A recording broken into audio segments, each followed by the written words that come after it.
Hello, let's see a short topic about defibrillators. So, what is a defibrillator? Defibrillator is a machine that delivers electric shock to the human body, that is more specifically the heart, to reset the electrical physiology of the heart. Simple? Now, let's see this graph. Here you can see, we know the shockable rhythms are, one is ventricular fibrillation, another one is ventricular tachycardia. Now, you can see a ventricular fibrillation here, and an electric shock is being applied here, and then the heart is returning to the normal sinus rhythm. Okay, now let's understand how does this happen and what is a defibrillator and what is the physics behind the defibrillator. Okay, so before we move on, we will just see the basic conduction of cardiac to understand what happens and then move on to the main topic. Yeah, so we can see the impulse always generates from our pacemaker, which is the sinoatrial node, correct? And through the internodal pathways, it goes to the atrioventricular node. This is the AV node. From AV node, we have the bundle of His. From the bundle of His, we have two branches. That is, one is the left bundle branch and the other one is the right bundle branch. Now, the left bundle branch has anterior fascicle and a posterior fascicle. All right. And then finally we have the Purkinje fibers. So we know this portion is atria and this is ventricle.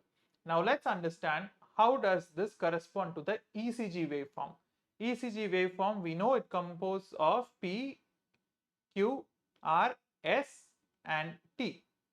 Correct. Now broadly what we see is P wave corresponds to atrial depolarization, QRS complex corresponds to ventricular depolarization and T wave corresponds to ventricular repolarization. All right. Now let's just see what happens. So first the sinoatrial node depolarizes, we saw. All right. So from then, after the SA node depolarizes, the atrial contraction happens. So that includes the start of the P wave. After the start of the P wave, the impulse arrives at the AV node when the atria is in the peak contraction. That is, the middle of P wave is when the impulse arrives at the AV node. Following which, the impulse passes to the bundle of His. By this time, the atrial contraction is done. That is why the P wave ends and the impulse reaches the bundle of His. Then the PQ interval. For that interval, the impulse passes through the bundle branch and impulse passes and reaches the Purkinje fibers. After the impulse reaches the Purkinje fibers, we can see the ventricular contraction or ventricular depolarization, which marks with the Q wave. QRS follows the ventricular depolarization, after which T is the ventricular repolarization. Okay, so now that we have understood this, let's move on to the main topic now. Let's come to the defibrillators. All right. The day we took up medicine, we thought physics and maths are behind us, right? Then we reached MBBS and we had a lot of statistics in community medicine and stuff. Then we thought, okay, fine. Now that we have become anesthetists, we don't want that. But then here is the truth. Physics and mathematics are your best friends. The earlier you make peace with it, the better. Yeah? Okay. Let's see very simple concepts. Just what is capacitance, what is inductance. That's all. All right. So now we have something called as a capacitor. What is a capacitor? We have seen it in most of the diagrams drawn like this. This is the symbol for a capacitor, right?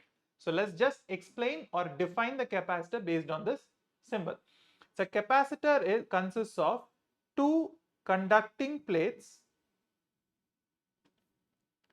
which is separated by a insulator. So capacitor is something which consists of two conducting plates separated by a insulator. All right. Now let's come to see what is the formula for a capacitor. A capacitor, for something to store a charge, we need to apply a potential difference across it and an amount of charge will be stored in the capacitor. That is the basis for the formula. So capacitance C is equal to the charge that it holds by the potential difference that is applied, that is the voltage. The symbols for charge is Q and for voltage is V. Remember, these are the symbols of the capacitance formula, that is C is equal to Q by V. These are not the units and should not be interchanged with the units. Let's come to the units now. What is the unit for charge? Coulomb. And what is the unit for voltage? Volt. So coulomb by voltage gives the unit for capacitance, which is farad, or denoted by the number letter F, farad. A single farad is very difficult to achieve. It's a huge number. So usually the capacitors are denoted in terms of microfarads. That is 10 raised to minus 6 farad. All right. Okay. Now, after we see this, we can see what is the current that charges the capacitor and what follows through it. Okay. So we know there are two types of current. One is an alternating current which follows a sine wave pattern. That is, the polarity reverses for each cycle. So if we consider this as one cycle, the first half of the cycle will be in one polarity and the next half of the cycle will be in another polarity. This is the alternating current. Whereas the direct current flows in one direction, that is a single direction. All right. Now, many of you gets confused here in the MCQs also. Identify the false statement or identify the correct statement. Which current does what to the capacitor? All right. There can be lots of confusing options. It's a very easy way to remember it. First, draw the capacitor. All right. Now, let's draw the alternating current. All right. Now, let's just combine the both of them. So, we have the capacitor here, then the alternating current. What just happened?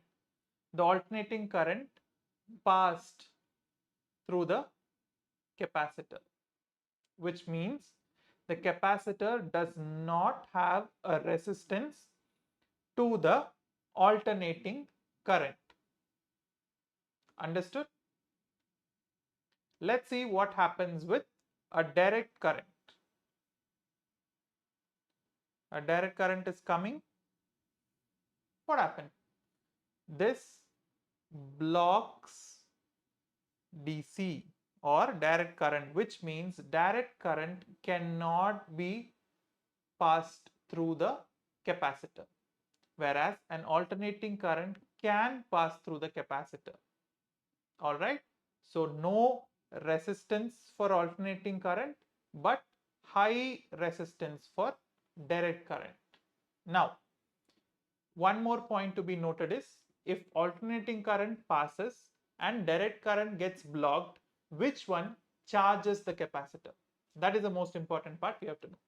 If something is getting passed through, as in the polarity keeps reversing every cycle or every half of the cycle in case of alternating current, can it charge the capacitor? No, because in one half of the cycle, the polarity will be, say, plus minus. The second half, it would be minus plus. So then the polarity gets reversed, the current keeps passing, and this AC cannot charge the capacitor. AC or alternating current cannot charge the capacitor because alternating current passes through the capacitor. So the opposite will happen in direct current. Direct current gets blocked by the capacitor, or it does not allow the direct current to pass. So now this direct current will charge the capacitor. Easy concepts, understood? Now let's see what is the energy stored by the capacitor.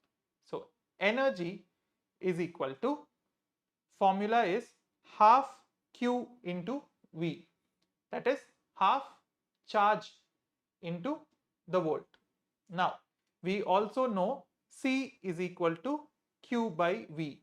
From this, we can get Q equals CV. So, substituting the formula for Q here, we have energy is equal to half CV into V, or half CV square. So, this is the formula for energy stored by a capacitor. Now, what is the unit for energy? Joules. Correct? Alright. Let's just consider for a capacitor of 100 microfarad, if a voltage of 2000 volts is applied, what is the energy stored in the capacitor? So, here we have half into C, that is 100 microfarad. So, we have to convert into farad, and volt square. Since I am great at mathematics, I will just write it off right now. That is 200 joules. Just kidding, I had that value pre-calculated. Alright. So, this is how you calculate the energy of a energy that is stored by a capacitor. Alright. So, now we have understood what is a capacitor, what do we mean by a farad, and what does alternating current and direct current does to the capacitor. One more concept to be understood before we move on to the next topic is called the inductance. So, what is an inductance? It is a capacity for an electromotive force to be induced in an electrical circuit. Alright, that is a capacity for an electromotive force to be induced in the electrical circuit. So, what does an inductor do? So, an inductor induces this electromagnetic force to a circuit. Now, what is the importance of an inductor in a defibrillator? Alright, now when a defibrillator discharges, this inductor absorbs some of its energy so that not all energy gets transferred to the patient, which is a safety feature, as well as this inductor causes prolongation of the impulse. The problem with capacitors is they charge and discharge very rapidly. So, this rapid discharge might not be enough. It might not give enough time for it to get transferred to the cardiac muscles for its resetting of the electrical physiology. So, here this inductor does two things. One is it absorbs energy so that not all energy gets transferred. Second one is it prolongs the time so that there is enough contact interval between the impulse and the cardiac myocyte. Now, let's see what currents. For example, in a normal defibrillator, a DC shock is given which is of 30 amperes for 3 milliseconds using a 5000 volt source. Alright. Now, with this, let's come to the circuit of a capacitor. Defibrillator. Alright. Now, for a defibrillator, there are two circuits. One is a charging circuit, one is a discharging circuit. Now, let's see what constitutes the charging circuit. Charging circuit, we need a power source, which can be an electrical circuit or a battery, which gives power at 5000 volts. Then we have a diode. Diode is something which converts one form of energy to other. So here, since AC cannot charge, we convert the alternating current to a direct current. Then we have a capacitor. Alright, this forms the charging circuit. Now, what forms the discharging circuit? The capacitor, an inductor, this is what we just saw, and a switch. Wait, did I just put capacitor on both the circuits? Yes, because capacitor forms a part of the charging circuit as well as the discharging circuit. Okay, so remember, it does the process of charging itself during the charging phase, and during the discharging phase, capacitor would be the source. From there the energy gets discharged. Okay, this is also a part, another diagrammatic representation of a capacitor. We have the power source, we have the capacitor, we have a switch, we have an inductor, the paddle switch which gets connected to the patient's body, and in turn the cardiac muscle. All right. Okay. Now with this, we'll see what are the types of paddles and what are its use, just for completion's sake. So here we have what this is called. This is what most of us would have seen in the wards when we run for code blues and stuff, right? These are external paddles. The discharging circuit switch we were talking about, it's here. This is the orange switch which is there. This forms the part of the discharging circuit. And what are these? These are external pads which can be attached to the patient for continuous intraoperative monitoring. All right. Then what are these? These are cardiac paddles. What are cardiac paddles? During open heart surgeries, once the patient is coming back from cardiopulmonary bypass, we use these paddles for giving shock to the heart. This applies directly to the cardiac. When the chest is open, you can see the heart, and you directly attach these paddles to the heart. So one thing to be kept in mind is a full energy would be given using external paddles as well as external pads, but a very small dose or a fraction of that dose should be used for cardiac paddles because it comes in direct contact with the heart. Okay. Now let's see how the waveforms are there. There are two waveforms. One is biphasic waveform, one is monophasic waveform. As the name suggests, biphasic waveform. Biphasic waveform means two phases. So in first half of the cycle, the current or charge flows from one direction, from say left to right. The second, it follows right to left. Or if it follows in one direction, it reverses its direction in the second half of the cycle. So that is the biphasic waveform. And the monophasic waveform, it travels from one side and it has only one direction. Okay. So what is the importance of monophasic and biphasic waveforms here? Now, with the biphasic waveform, it is tend to be more efficacious. Okay. So for this, the maximum current that can be given to achieve a defibrillation would be 200 joules. 200 joules is enough in a biphasic waveform. But if we are giving a monophasic current, to achieve the same effect, we would need close to 360 joules. Okay.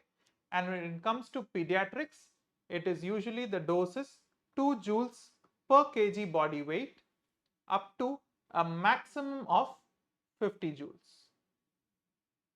For adults, we go with the highest joules according to our ACLS or AHA algorithm, which tells the 200 joules if a biphasic current or 360 joules for a monophasic current. Okay. Now, let's come to the next part. And how do you attach this? So there are two approaches where you can attach, and most commonly followed is the sternoapical approach. Because when you're attending a code blue and running and patient is unresponsive, there are a lot of teams at the same time. It's a multidisciplinary approach, right? So that time for a defibrillation, this is the most easy and safest way we can apply. So one paddle will be attached to the patient's sternum and the other one at the apex of the heart. And then the patient is shocked. So this would cause the current to pass through like this, depending if it's a monophasic, if it's a biphasic, through each direction. There is also another approach where you can turn the patient and you can attach the paddles, one in the anterior portion and one in the posterior, just on the opposite sides of the heart. So this would cause the current to directly pass through the heart from anterior to posterior direction if it's monophasic, and if it's biphasic, on both the sides.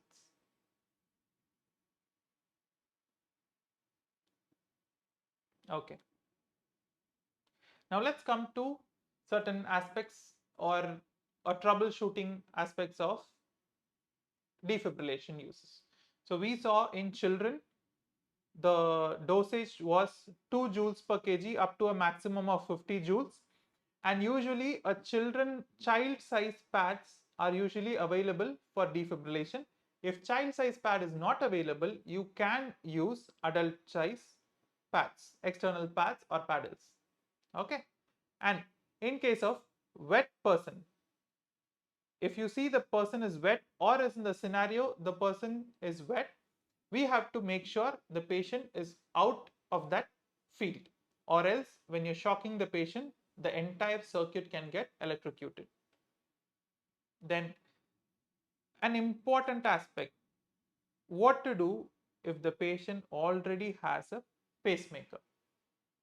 Okay, so usually pacemaker is implanted and the part would be near the apex of the heart, or most common site is on the clavicle, under the clavicle. So wherever the prominence of the pacemaker would be felt, from there anywhere beyond 1 inch paddles can be attached safely, right? Now let's come to what is defibrillation and what is cardioversion. Okay, so we can see here our defibrillation heart is sad and our cardioversion heart is happy. Why is that? Okay, let's just see. So there are two things here with the defibrillator. One, you can defibrillate the heart, or one, you can cardiovert the heart. You need to know the differences between these two scenarios. Defibrillation is almost always an emergency procedure. That is, it is done when in cases of emergency. The cardioversion can be done for elective cases. All right, and patient almost always requires sedation or pain relief. Here no such concept, because you're trying to resuscitate or revive the patient. Okay, now here you use the maximum current, which was 200 joules if it was a biphasic current, 360 joules for a monophasic current. But here you incrementally increase from 50 to 200 joules depending upon the response. Okay, and one thing to be noted is, for defibrillation the scenarios are simple. One is ventricular fibrillation and another one is ventricular tachycardia. What about cardioversion? For cardioversion, we have atrial flutter, atrial fibrillation, supraventricular tachycardias. When all these states become unstable, we can try to cardiovert the patient to revive it to normal sinus rhythm. One thing to be noted is, because the cardiac or a heart muscle is already beating, this cardioversion, one second, let me just draw it. Yeah, this should be synced with the QRS complex. So we know this is the ECG waveform. So we have PQRST. So this QRS was corresponding to the ventricular contraction or ventricular systole. So the cardioversion should always sync to the QRS complex, or rather when the peak of the R is there, this is where you have to cardiovert the patient. One thing to be important, if this is not done, what will happen? If the cardioversion shock, say 50 joules, 60 joules, it's applied not according to the sync and it's applied somewhere else, there can be a phenomenon called as R on T phenomenon. That is, when the shock gets applied here, there can be a re-entrant ventricular tachycardia, or it can lead to ventricular fibrillation.